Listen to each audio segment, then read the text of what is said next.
इतनी उत्सुकता थी लोगों में तत्व ज्ञान की, पिन ड्रॉप साइलेंस के साथ ऐसी गहरी तत्व चर्चा को सुनने के लिए देश के कोने कोने से ही नहीं, विदेशों तक से, शिकागो और लॉस एंजल्स तक से लोग भागे भागे आएंगे, जानना चाहेंगे कि जिनवाणी क्या कहती है। ये बहुत बड़ा इस युग का चमत्कार है, आश्चर्य है। ऐसा स्वाध्याय का प्रेम, ऐसा जिनवाणी को सुनने का प्रबल उत्साह शायद ही कभी इस जीव को आया हो। अब आया है तो ये सफल भी हो जाए, सार्थक भी हो जाए। जिस जिनवाणी को समझने के लिए हम इतने उत्साहित हैं, अनुराग जगा, ये अच्छी बात है, लेकिन ये अनुराग सफल हो जाए, जिनवाणी हमें समझ में आ जाए, शास्त्रों के वचन हमें समझ में आ जाए, इसके लिए हम क्या करें, ये मैं बहुत सोचता हूँ। और इसी के लिए इसका क्या समाधान हो, इसके लिए मैं आज आपका ध्यान एक ऐसी गाथा की ओर आकर्षित करना चाहता हूँ जो गाथा अनेक ग्रंथों में मिलती है, भगवती आराधना में भी मिलती है। गोमट्ट सार जीव कांड में भगवती आराधना 1193, गोमट्ट सार जीव कांड गाथा 222, 23, 224, मूलाचार गाथा 308 और राजवार्तिक में भी ये प्रकरण प्रथम अध्याय के 20वें सूत्र के 12वें वार्तिक में आया है। इतनी जगह और भी बहुत जगह ये प्रकरण आया है और इस प्रकरण का शीर्षक है 10 प्रकार का सत्य। सत्य के 10 भेदों की ओर आज मैं विद्वत मंडली का ध्यान आकर्षित करना चाहता हूँ। सत्य के 10 भेद क्या कहना चाहते हैं, सत्य माने क्या, 10 माने क्या और उनका स्वरूप माने क्या। एक छोटा सा वाक्य है, सत्य ब्रह्मणि निष्णातः परम ब्रह्मादि गच्छति। जो शब्द ब्रह्म में निष्णात होगा वो परम ब्रह्म को प्राप्त कर पाएगा। जो शब्द ब्रह्म में निष्णात नहीं हो पाएगा उसे परम ब्रह्म की प्राप्ति नहीं होगी। इसलिए जिनवाणी के अर्थ को प्राप्त करने के लिए, सही से प्राप्त करने के लिए जिनवाणी में प्रतिपादित शब्द ब्रह्म पर ब्रह्म के वाचक वाच्य नहीं हो। शब्द ब्रह्म और परम ब्रह्म में वाचक वाच्य संबंध है। उस वाचक से हम वाच्य तक कैसे पहुंच जाएं, बस यही महान उद्देश्य लेकर हम सब यहाँ एकत्रित हुए हैं कि ये वाचक से वाच्य तक कैसे पहुंचा जाए। वाचक के प्रति इतना अनुराग उमड़ पड़ा, ये बहुत बड़ा किनारे लगी नाव है, अब पार हो जाए।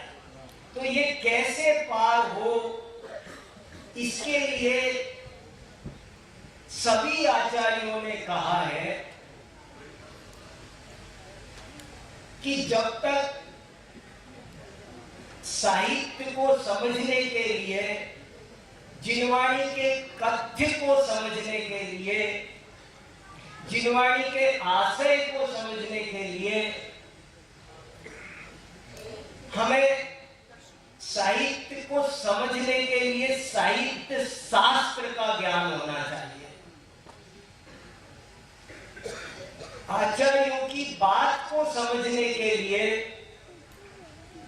आचार्यों की भाषा शैली समझना पहली आवश्यकता है। भाषा शैली अगर नहीं समझ में आई तो भाव कैसे समझ में आएंगे, क्योंकि वे भाव भाषा शैली में ही छुपे रहते हैं। और भाषा के लिए हमको संस्कृत सीखना चाहिए। भाषा के लिए हमें प्राकृत सीखना चाहिए। यदि हम सबको इतनी गहरी रुचि जगी है शास्त्रों को समझने की, तो हम सबको थोड़ा थोड़ा समय निकालकर मूल भाषा आचार्यों की समझने का प्रयास करना चाहिए। पहला कदम भाषा से ही, और भाषा का काम तो फिर भी अनुवाद आदि से संभव है। यद्यपि वह बात नहीं आती जिनको जिनवाणी का गहरा और मूल सही सही अर्थ समझना है, उनके लिए तो भाषा समझना, भाषा सीखना, प्राकृत भाषा में जो भाव है वे हिंदी अंग्रेजी में नहीं आ सके, इसलिए वे पहली बात भाषा सीखें। और जो लोग नहीं सीख पा रहे हैं, भाषा का काम तो मेरी इस बात पर ध्यान दिया जाए कि भाषा का काम तो फिर भी अनुवाद आदि के द्वारा संभव है, उसका एक विकल्प तो है जैसा तैसा, लेकिन शैली का कोई विकल्प नहीं है। शैली तो हमें समझनी ही पड़ेगी, और आचार्यों ने शैली को समझाने के लिए प्रमाण, नय, निक्षेप, अनेकांतवाद, स्यादवाद, सप्तभंगी तरंगणी, आधा साहित्य तो साहित्य को समझाने के लिए है। आगे से बात तो जरा सी है, उस जरा सी बात को 10% बात को आधा भी मैंने शायद कम बोला, 90% साहित्य तो साहित्य की शैली को समझाने के लिए समर्पित है। इसलिए हमें शैली समझनी चाहिए कि वो बात कहां क्या कही जा रही है। अब जरा देखिए, सत्य के 10 भेद, इसका हेडिंग है गाथा का सत्य के 10 भेद। तो सत्य के सत्य माने क्या? कोई के सत्य तो हम सब जानते, कालबोध पाठमाला में पढ़ा हुआ है। 5 पाप होते हैं, 5 उनके त्याग रूप व्रत होते हैं। तो पाप का नाम है असत्य और व्रत का नाम है सत्य। जैसा हो वैसा कहना, सत्य शब्द सत्ता से बना है, जैसा है वैसा कहो। लेकिन आप सर्वार्थ सिद्धि उठा के पढ़ो और वहां सत्य शब्द का अर्थ व्याख्यान पढ़ो, असत अविधानम अनृतम। तो सत्य की परिभाषा सुनो आप सर्वार्थ सिद्धि में। सर्वार्थ सिद्धि माने पूज्य पादस्य लक्षणम। लक्षण के मामले में कोई शिरोमणि हुआ है तो पूज्यपाद है। उन पूज्यपाद महाराज से पूछा सत्य की परिभाषा बताओ। वो सब आचार्यों ने कहा सत्य बोलो। सत्य क्या बोले, कैसे बोले, सत्य माने क्या? समंत भद्र महाराज से पूछा कि महाराज सत्य बोले, तो उन्होंने मना किया, कभी मत बोलना। सत्यमपि विपदे, सत्य बोलोगे तो विपत्ति में पड़ जाओगे। सत्यमपि विपदे, सत्य बोलोगे तो विपत्ति में पड़ जाओगे। सत्य कभी मत बोलना, बहुत खतरनाक काम है। घर में घुसना भारी हो जाएगा। सत्य नहीं बोलना, सत्यमपि विपदे। तो फिर सब आचार्यों ने तो कहा सत्य बोलो। सारी दुनिया उपदेश दे रही है, जैसा है वैसा बोलो। तो चलते हैं हम सर्वार्थ सिद्धिकार के पास में। महाराज आप बताओ, वो तो कह रहे थे सत्य बोलो, वो कह रहे हैं सत्य मत बोलो, क्या करना? तो पूज्यपाद आचार्य लिखते हैं, सुनो ध्यान से। सत शब्दो नात्र अस्तित्ववाचकः, सत शब्दोत्र प्रशंसावाचकः। क्या बात है वो! कमाल कर दिया। सत शब्दो नात्र अस्तित्ववाचक, सत शब्दो अत्र प्रशंसावाचक। सत्य में सत शब्द सत्ता का वाचक नहीं है, अस्तित्व का वाचक नहीं है, सत शब्द प्रशंसा का वाचक है। क्या आशय महाराज? आशय ये है कि जैसा है वैसा बोलना चाहिए, ये जिनवाणी का उपदेश नहीं है। जैसा बोलना चाहिए वैसा बोलो, ये अर्थ है। हित मित प्रिय बोलो, सत्य भी हो पर हित मित प्रिय ना हो तो नहीं बोलना चाहिए, वो असत्य है। पंडित टोडरमल जी साहब ने मोक्ष मार्ग प्रकाशक पेज नंबर 281 पर इस चीज का बहुत अच्छा खुलासा किया है। पूरा पेज है कि झूठा भी, शास्त्र में ऐसे झूठे कथन लिखे हैं, बोले झूठा भी हो पर अन्यथा प्रयोजन का पोषण करे, झूठा भी हो पर सही प्रयोजन का पोषण करे तो उसे झूठ नहीं कहते, और सत्य भी हो और झूठ प्रयोजन का पोषण करे तो उसे सत्य नहीं कहते, झूठ कहते हैं। सत्यमपि विपदे, सत्य बोलना नहीं। कैसे कैसे मीनिंग है? महात्मा गांधी ने किताब लिखी सत्य के प्रयोग, उसमें शुरुआत यहां से की,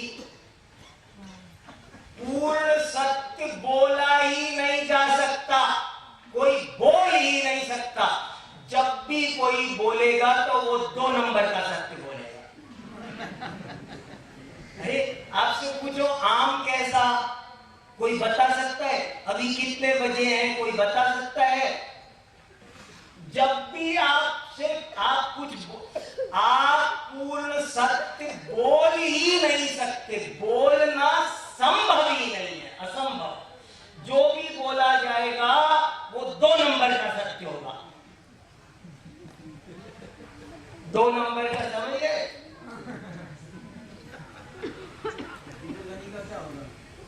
बताओ, यही तो शास्त्र। देखो भैया, सब लोग इतने प्रेम से जिनवाणी को समझने के लिए उत्साहित हुए हैं। ये जिनवाणी हमें समझ में आ जाए, शास्त्रों का अभिप्राय समझ में आ जाए। साहित्य को समझने के लिए साहित्य को वही सही और अच्छे से समझ पाएगा जो साहित्य शास्त्र जानता हो। अरे रोटी कैसे बनती है? नहीं वंद्या विजानाति गुरुवीं प्रसव वेदना, विद्वान एव विजानाति विद्वज्जन परिश्रमम, नहीं वंद्या विजानाति गुरुवीं प्रसव वेदना। चीज कैसे बनती है, जो बनाता है उसे पता चलेगा कैसे बनाई जाती है, तब उसे दूसरे को महिमा आएगी जो खुद नहीं बनाना। साहित्य को समझने के लिए साहित्य शास्त्र पढ़ना चाहिए। अगर शास्त्रों का सही आशय समझना है तो विधिवत पढ़ो, विधिवत पढ़ो, सब पढ़ो, उसका स्ट्रक्चर समझो। जब साहित्य शास्त्र आएगा तब सब समझ में आएगा। जरा पहले मैं गाथा पढ़ के सुना दूं, आपको पता चले मैं कहाँ चल रहा हूँ। मैं पढ़ आया तो वही घूम रही हूँ, मुझे लग रहा है मैंने पढ़ ली। आपको एक दफे गाथा सुनाऊं तो आपको पता चलेगा हम क्या चर्चा कर रहे हैं। 10 प्रकार का सत्य। अभी ये और सुनो, 10 माने जानते हैं आप क्या? 10 माने 10 अरे मर गए। 10 माने अनेक। 10 माने क्या? धर्म के 10 लक्षण। 10 माने 10 ही नहीं है, गलत फहमी में मत रहना। 10 माने अनेक है। अरे मुझे तो 10 काम है, तुम जाओ। यहाँ 10 माने कोई पूछता है गिनाना 10, रावण के 10 माते थे, 10 माने। अरे 10 शब्द का मीनिंग 10 नहीं होता है। बाह्य परिग्रह के कितने भेद है? सब परेशान रहते, किसी के पास उत्तर नहीं है। बाह्य परिग्रह के कितने भेद? 10 तो मेरा मोबाइल तो आया नहीं उसमें, मारुति कार नहीं आई, होंडा सिटी आई नहीं, उनका क्या होगा? अरे 10 माने 10 नहीं है। शब्द को समझो। शब्द की 3 शक्तियां हैं, अभिधा, लक्षणा, व्यंजना। ये नहीं आता तो क्या समझे? जिनवाणी नहीं समझ सकते। शब्द को समझने 10 माने 10 का यहाँ अभिधा अर्थ नहीं लेना। अभिधा, लक्षणा, व्यंजना 3। और आपको एक गजब की बात बता दूं, साहित्य विद्वान लोग लिखते हैं और ऐसा लिखा है जो अभिधा में साहित्य लिखा जाए वो अधम है, जो लक्षणा में लिखा जाए वो मध्यम है, और जो व्यंजना में लिखा जाए वो उत्कृष्ट काव्य है। कोई साहित्य शास्त्र पढ़ा होगा वो कहेगा मैं सही बता रहा हूं। अरे साहित्य शास्त्र का कायदा है ये। साहित्य शास्त्र शब्द की 3 शक्तियां हैं, अभिधा शक्ति, लक्षणा शक्ति और व्यंजना शक्ति। सबको समझ में आ जाए एक उदाहरण दे दूं। सब लोग अपने सब साधर्मी भाई बैठे हैं। अभिधा, लक्षणा, व्यंजना का क्या मतलब होता है? एक तो शब्द का सीधा सीधा अर्थ होता है, उसको कहते हैं अभिधा। और जब वो अर्थ नहीं होता, उसका कोई लक्षण होता है तो उसको लक्षणा शक्ति कहते हैं। और जब लक्षण भी नहीं होता, कोई और ही व्यंग्य होता है तो उसका अर्थ व्यंजना होता है। उदाहरण के तौर पर एक ही उदाहरण, जैसे गंगा। हर शब्द के 3 मीनिंग होते हैं, हर शब्द के। जितने डिक्शनरी में शब्द है सबके 3 मीनिंग है। एक का नाम है, एक अर्थ है अभिधा, एक होता है लक्षणा, एक होता है व्यंजना। गंगा शब्द के 3 अर्थ है। गंगा का अभिधा अर्थ गंगा नदी है, लेकिन लक्षणा अर्थ उनके घर में गंगा बह रही है। मैं कहूं अजीत जी के घर में गंगा बह रही है, तो अजीत जी के घर में गंगा बह रही है, उनके घर में होके निकल रही होगी गंगा। ये अभिधा प्रयोग नहीं है, ये लक्षणा प्रयोग है। गंगा का मतलब है शीतलता, पवित्रता। भाई साहब के घर में पवित्रता है, शीतलता है, तो कहा जाएगा कि भैया गंगा में। और व्यंजना कैसी होती है कि उल्टा काम हो रहा है, घर में बहुत अशांति हो रही है, गंदगी हो रही है, तुमने तो हमारे घर में गंगा कहा रखी है भैया, तुमसे क्या बोले। ये गंगा व्यंजना अर्थ है, उल्टा अर्थ। माँ बच्चे को कह रही है और 100 देखिया, 100 देखिया का क्या अर्थ है? अभिधा है? अभिधा नहीं है। अगर हम शास्त्रों को पढ़ना समझना चाहते हैं मित्रों, तो हमको अभिधा, लक्षणा, व्यंजना पढ़नी पड़ेगी। हमें अलंकार शास्त्र, साहित्य शास्त्र, वक्रोक्ति, सब संधि, समास, ये सब थोड़ा थोड़ा पढ़ना पड़ेगा। उसके बिना काम नहीं चलने वाला। एक श्लोक है बहुत अच्छा, अब थोड़ी पढ़ाई शुरू कर दो। श्रमण संस्कृति के उपासक, श्रम से जी नहीं चुराना चाहिए, श्रम करो। अगर जिनवाणी का अर्थ समझना है तो विधिवत पढ़ो, परिभाषा सीखो, लक्षण पहले, उद्देश्य, लक्षण, निर्देश, परीक्षा, सब चीजें विधिवत सीखो। एक बड़ा सुंदर श्लोक है, बिना व्याकरणेन अंध बधिर कोश वर्जित, अलंकारम बिना पंगु मूकस तर्क विवर्जिता। जो व्याकरण नहीं जानता वो अंधा है, उसे दिखता ही नहीं क्या लिखा है। शब्द का जो जब तक उसकी धातु न जाने, प्रकृति न जाने, वो शब्द नंगा ही नहीं होता। अरे वो शब्द नहीं खोलता था क्या उसका मीनिंग है। वो शब्द खोलना हो तो धातु पर, बिना व्याकरण अंधा, व्याकरण नहीं पढ़ी तो अंधा। बधिरा कोश वर्जिता, शब्द कोश जिसे नहीं आता वो बधिर है, वो बहरा है। शब्द कोश का ज्ञान होना बहुत जरूरी है। विद्वानों को तो खासकर शब्द कोश का भंडार जबरदस्त होना चाहिए। एक आचार्य ने उदाहरण दिया कि जिस महिला के बाल नहीं हो वो क्या जूड़ा बनाएगी, ऐसे ही जिस वक्ता के पास में शब्द भंडार नहीं हो वो क्या वक्तृत्व करेगा। इसलिए जैसे राजा के पास कोश होता है ऐसे विद्वान के पास भी शब्द कोश होना चाहिए। व्याकरणेन बिना व्याकरणेन अंधा, बधिरा कोश वर्जिता, अलंकारम बिना पंगु, मूक तर्क विवर्जिता। न्याय शास्त्र नहीं पढ़े तो चुप बैठो, मूक है वो। इसलिए अविदा लक्षणा व्यंजना समझे बिना, साहित्य शास्त्र समझे बिना ये काव्य जिनवाणी हमारी समझ में नहीं आएगी। ये मेरा कहने का कुछ संकेत है, अभिप्राय है। देखो गाथा एक दफे पढ़ता हूं पहले। जड़पद सम्मिठवणा नामेरुवे पड़ुच्च व्यवहारे, संभावण व्यवहारे भावेणोपम सच्चेन। ये गाथा 5-6 जगह तो मैंने रेफरेंस दे दिए, और भी जगह गद्य में पद्य में सत्य के 10 भेद के रूप में बात आती है। इसका अर्थ इतना सा है, सत्य 10 प्रकार का है। देखो 10 का मीनिंग ही नहीं पता तो कैसे काम चलेगा। 10 माने 10 नहीं, 10 माने अनेक। बाह्य परिग्रह के 10 भेद का अर्थ 10 नहीं होता, 10 माने अनेक होता है।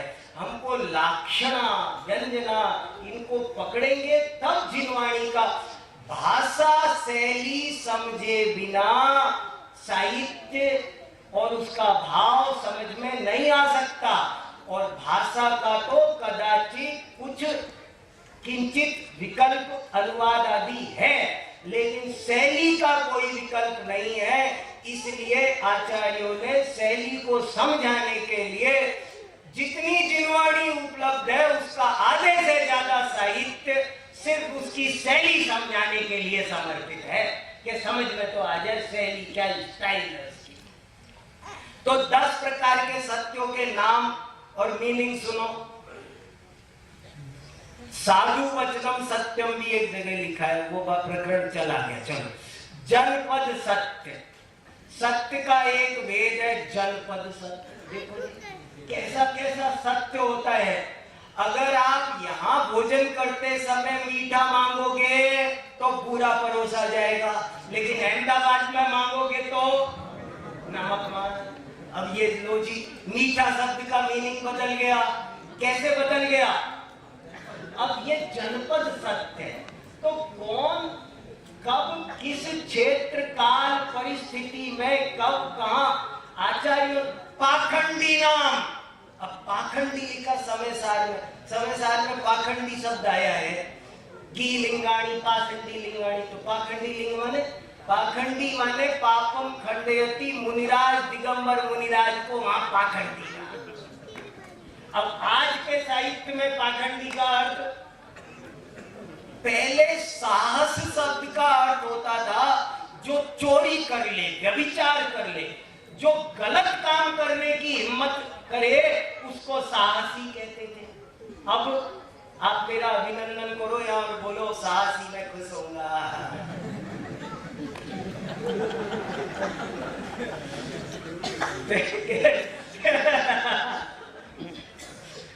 थोड़ी थोड़ी सीख रहा हूँ आप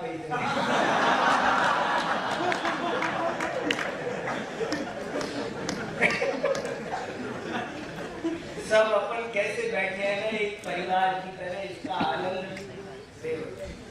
जनपद सत्य, सम्मति सत्य। अब सुनो, सम्मति सत्य, सम्मति सत्य का मतलब क्या है? जो सर्वसम्मति जिसकी चलती हो वो भी सत्य सत्य है। जैसे राजा की स्त्री को देवी कहने का रिवाज हो किसी देश में, तो तुम भी कहो। अब घबराओ नहीं कि मैं कैसे देवी बोलूं, वो कौन सी देवी है, भवनवासी की व्यंतर में, दिमाग नहीं मारना। नेपाल में देवी होती है, नेपाल जो जानते हैं, नेपाल में देवी होती है। नेपाल में देवी माने एक कन्या को वहां देवी बनाया जाता है। पूरा राज्य, नेपाल राज्य सेलेक्ट करता है, तो अब उसे देवी बोलने में क्या दिक्कत है? हमारे यहाँ बड़ी मुश्किल है, हम चीजों को जब समझते नहीं है तो जगह जगह कले भी होती है, कले भी होती है। हम किसी विवक्षा से बात कही होती है और किसी विवक्षा से बात समझते हैं। तो कहीं जनपद सत्य, सम्मति सत्य, स्थापना सत्य। महावीर स्वामी की प्रतिमा है और बोले ये महावीर स्वामी है। नाम सत्य, नाम सत्य माने ये महावीर है, ये छदानी लाल है, ये करोड़ी मल है, ये ज्ञानचंद है, ये वीर सागर है, हो चाहे कायर, ये नाम सत्य है। और रूप सत्य, रूप सत्य क्या? चित्र में, पेंटिंग में घोड़ा बना हुआ है तो बोले ये घोड़ा है, घोड़ा है, ये घोड़ा बैठो। नक्शे में दिखाया ये गंगा है, नाले नीले, ये हिमालय पर्वत है, ठंडी हवा आ रही है, ये कुछ नहीं है। रूप सत्य है, नाम सत्य, रूप सत्य, प्रतीति सत्य। प्रतीति सत्य क्या? देखो प्रतीति सत्य, छोटा है कि बड़ा, मेरी मर्जी है, मुझे छोटा दिख रहा है ना। प्रतीति सत्य, मुझे छोटा दिख रहा है, ये गिलास मुझे खाली दिख रहा है, तुम्हें भरा दिख रहा है, क्या प्रॉब्लम है? प्रतीति सत्य, सब चलेगा।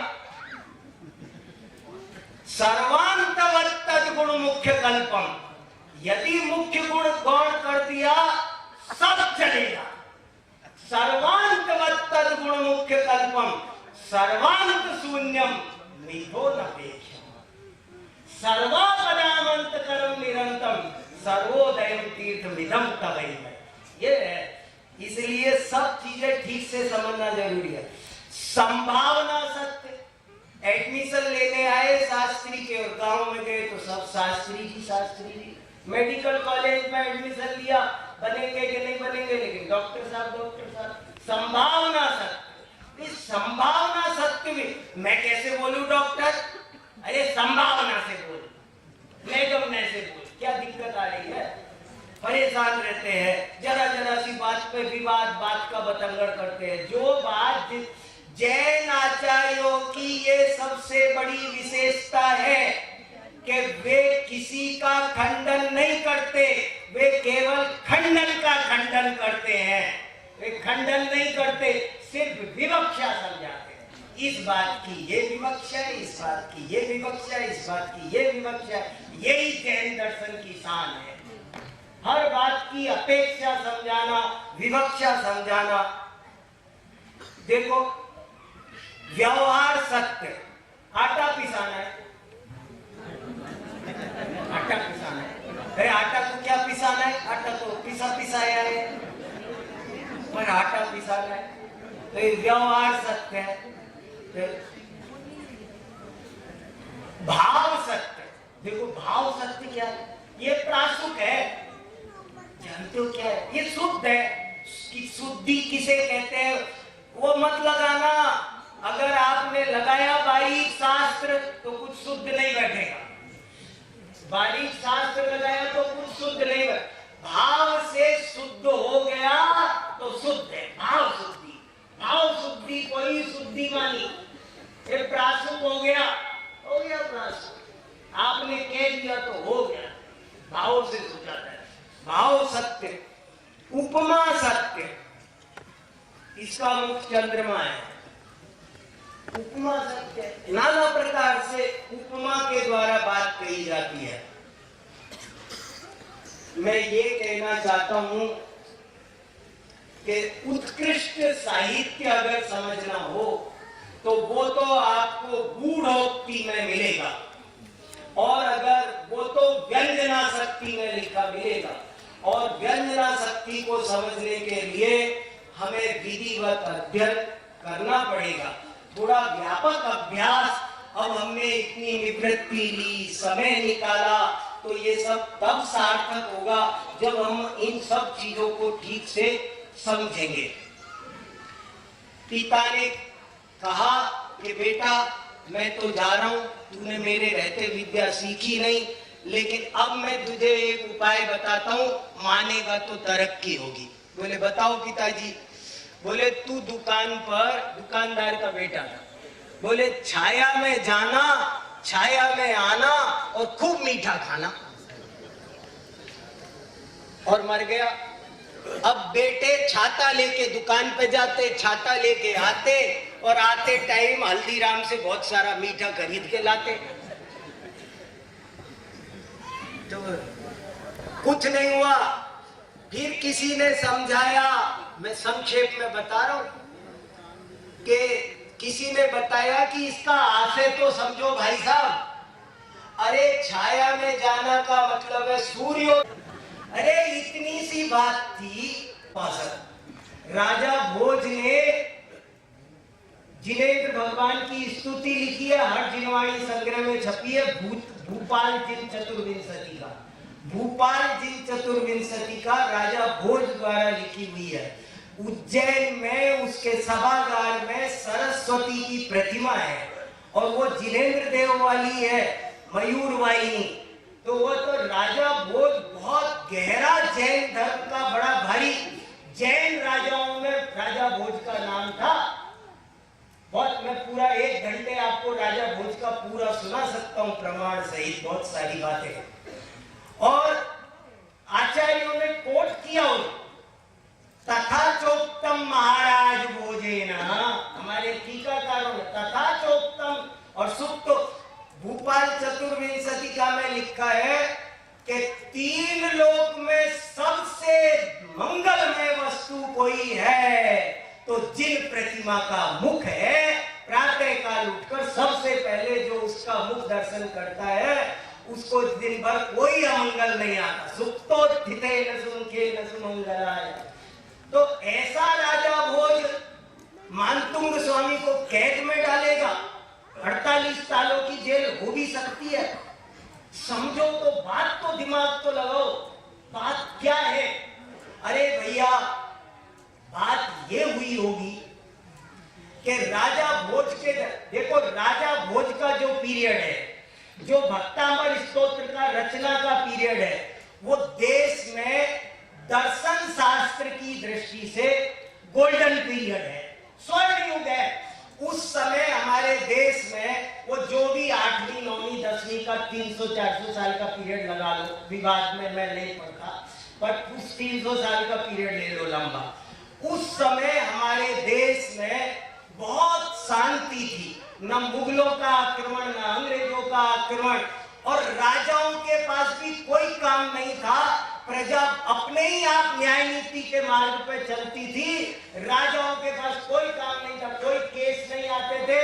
तो राजा भोज जैसे क्या करते थे कि हम तो 10 से 5 बैठेंगे, ज्ञानी बैठेंगे, तत्व चर्चा करेंगे, हमारा ऑफिस टाइम है, हम तो बैठेंगे, बैठे रहते थे और ज्ञान चर्चा होती थी। राजा भोज के दरबार में बहुत गहरी ज्ञान चर्चा होती थी, और उस ज्ञान चर्चा में एक बार ऐसी स्थिति पैदा हुई कि नाना प्रकार के मतांतर इकट्ठे हो गए, बहुत सारे वाद इकट्ठे हो गए, बहुत सारे मतांतर इकट्ठे हो गए।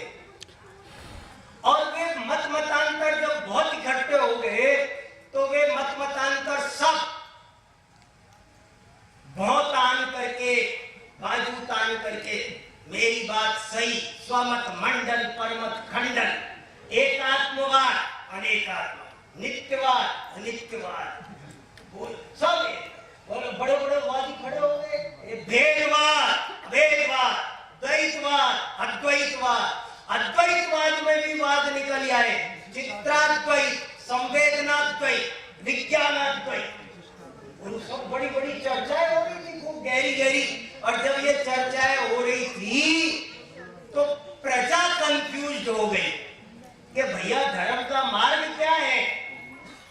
तब जाके राजा भोज ने मानतुंग स्वामी को बुलाया होगा, और मानतुंग स्वामी से राजा भोज ने निवेदन किया होगा कि हे भगवान, ये मालवा आपकी जन्मभूमि है, आपकी कर्म भूमि है, आपकी तपोभूमि है। प्रजा इन वादों में उलझ गई है, मार्गदर्शन करो। अब ये आप ही का दायित्व है गुरुदेव, आप ही संभालो। मानतुंग आचार्य से राजा भोज ने निवेदन किया होगा। राजा मानतुंग स्वामी ने सबके मत सुने होंगे और समझ गए होंगे, सर्वांतवत् तद्गुण मुख्य कल्पम सर्वांत शून्यम च मिथोनपेक्षम। और वे जब इस बात को समझ गए होंगे तो उन्होंने एक ऐसी बात कही जो नमोकार मंत्र जैसी निर्विवाद थी, जिसमें कोई नाम का भेद नहीं। कुछ भी कहो, जो शुद्ध है, बुद्ध है, कोई पूज्य है। एक ऐसा सुंदर स्वरूप खींचा उन्होंने कि सबसे वो भक्तांबर तैयार होने के बाद राजा भोज ने सारे दार्शनिकों को दिखाया होगा कि आप लोग देखो, और सबने कहा होगा इसमें हमें क्या आपत्ति है, ये तो बात एकदम सीधी सच्ची है। वीतराग होना चाहिए, राग द्वेष बुरे हैं, ये दो टप्पे की बात मानने में क्या दिक्कत है। बोले यही तो बात है। तो सबने मान लिया, साइन कर दिया, ओके।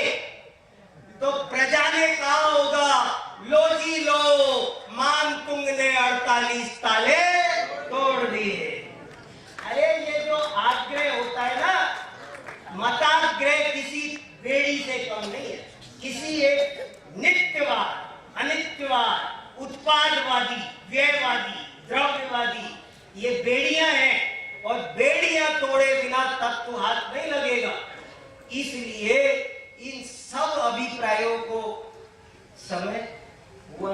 बहुत सारी बातें हैं, पर मेरा अभिप्राय इतना सही है कि हम सब, मैं सिर्फ ये कहना चाहता हूं निष्कर्ष रूप में कि यदि हम सबको जिनवाणी के प्रति इतना प्रेम जगा है, ऐसी इसे समझने की सच्ची भावना जगी है, तो अब विद्यार्थी बन जाए और शुरू से पढ़ना शुरू कर दे काका का गाना से।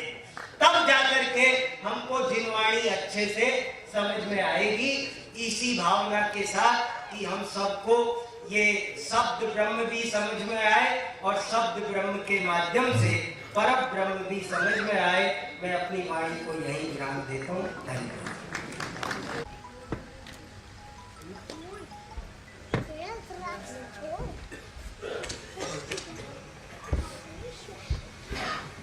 जबरी जिनवाणी माता की सभी अपने सामने कर लेंगे।